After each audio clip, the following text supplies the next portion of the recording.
Quel est notre unique lien avec Dieu? C'est le Seigneur Jésus.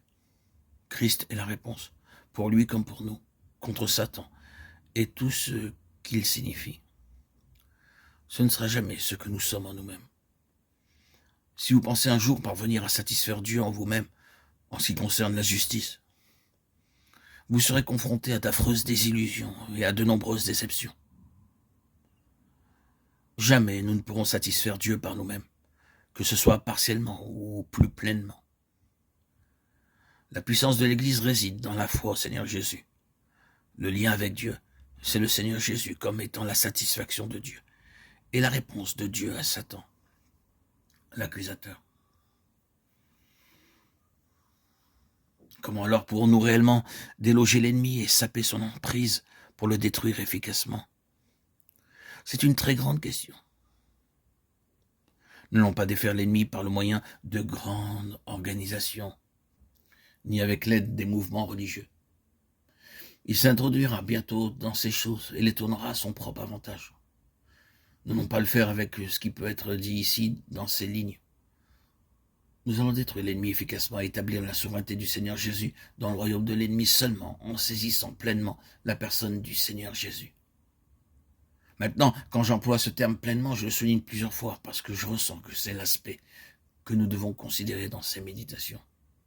C'est la mesure dans laquelle nous saisirons intérieurement le Seigneur Jésus dans tout ce qu'il est, qui sera la réponse à l'emprise satanique.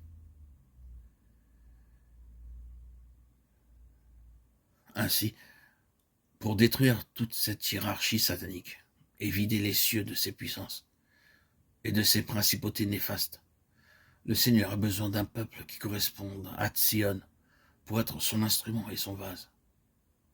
C'est-à-dire des personnes qui soient l'incarnation de sa pensée plus pleine concernant le Seigneur Jésus, dans une mesure qu'il aille au-delà de la moyenne générale. Certains sont allés plus loin dans cette connaissance du Seigneur Jésus. Il y a en eux quelque chose de plus grand concernant Dieu et son Fils. Mais tout revient à cette question de la mesure de Christ.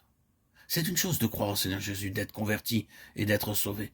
C'est une chose glorieuse au commencement, mais cela seul ne vous permettra pas de traverser victorieusement tout ce que vous devrez rencontrer. Si vous êtes réellement placé dans les mains du Seigneur, il vous montrera qu'en raison d'un besoin intérieur, vous aspirerez à connaître son Fils de plus en plus. Le cours normal d'une véritable vie chrétienne gouvernée par le Saint-Esprit sera de parvenir à un accroissement constant de Christ, à une découverte croissante de Christ, car en fin de compte, l'avant-garde de l'Église, le fer de lance de l'Israël spirituel ouvrira la voie pour l'Église dans les lieux célestes pour gouverner avec Christ. Et ce sera par le moyen d'un peuple qui aura été forgé en Christ, très profondément, et dans lequel Christ aura pénétré très profondément. C'est une nécessité pour le Seigneur.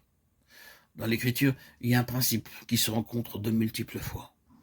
Le Seigneur travaille pour obtenir des personnes qui parviennent à une plus grande mesure de Christ que celle qui est commune parmi le reste de son peuple. Car ceux qui ont une mesure plus petite ont besoin de ces gens-là pour parvenir au but. Pourquoi est-ce que le Seigneur prend une personne ici et une autre là pour les faire passer par des expériences éprouvantes? Pourquoi est-ce qu'il ne permet pas que certains de ses enfants aient une marche facile et qu'ils soient satisfaits et heureux avec les choses élémentaires? Pourquoi est-ce qu'il les maintient souvent en mouvement, ne permettant jamais qu'ils s'installent ici-bas? Pourquoi est-ce qu'il les fait passer par des expériences spirituelles peu ordinaires et inhabituelles, alors que des multitudes de chrétiens, eux, ne les rencontrent pas? Pourquoi tout cela? Pour le besoin des autres, c'est tout. Nous savons bien que ceux qui sont réellement capables d'aider les autres, ce sont ceux qui sont passés par des expériences profondes. Ils ont initié cette voie. Ils ont payé un grand prix pour cette libération. Il a été coûteux, mais précieux, si d'autres peuvent être réellement aidés. C'est la manière d'agir du Seigneur. Ainsi donc, il fait passer des personnes par des voies étranges, très profondes et élevées, au-delà du domaine de l'ordinaire, pour constituer un peuple particulier, ayant de réelles valeurs spirituelles et utiles pour son Église.